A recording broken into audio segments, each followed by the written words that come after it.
Hello. কে বলছেন? ভুলে গেছো আমায়? হো, তুমি? চিনতে পেরেছো তাহলে? ভুলে যাওয়ার চেষ্টা করিনি তো কোনোদিন। কেমন আছো? যেমনটা তুমি রেখে গিয়েছিলে। কি করো তুমি এখন? কিছুই না। কিছু করো না কেন? কার জন্য করব? আপন বলতে তো কেউ নেই। বিয়ে করনি? না, করিনি। কেন? আগের মতো আর কাউকে ভালোবাসতে পারবো না। হয়তো তাকে মেনেও নিতে পারবো না।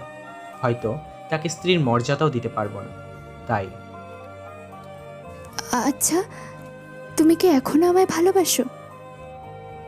হয়তো বাসি, হয়তো বা না। বেকারত্ব অনেক অসহায়, তাই না? অনেক ভালো সম্পর্ক, ভালো সময়, সব কিছু যেন ভেঙে চুরমার করে দেয়। আচ্ছা, সেদিন তুমি আমায় আটকালে না কেন? কাউকে আটকে রেখে জোর করে সব পাওয়া গেলেও কোনোদিন ভালোবাসা পাওয়া যায় না। তাই শত চেষ্টার পরেও তোমায় আমি আটকাতে পারিনি। জানো, সেদিন আমার কিছুই করার ছিল না। একদিকে তুমি, আরেকদিকে আমার সহপাঠী বন্ধু, যে নিজে আমার সাথে নার্সিং ট্রেনিং কমপ্লিট করছে।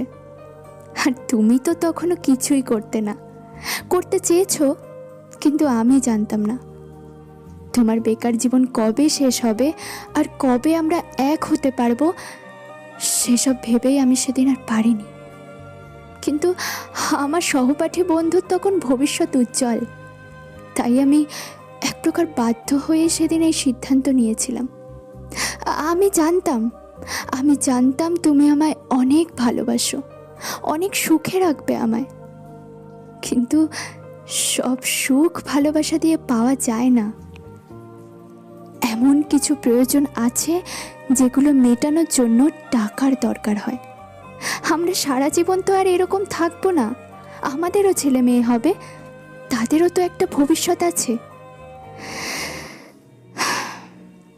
এই সমস্ত কথা ভেবেই সেদিন আমি তোমার ভালোবাসা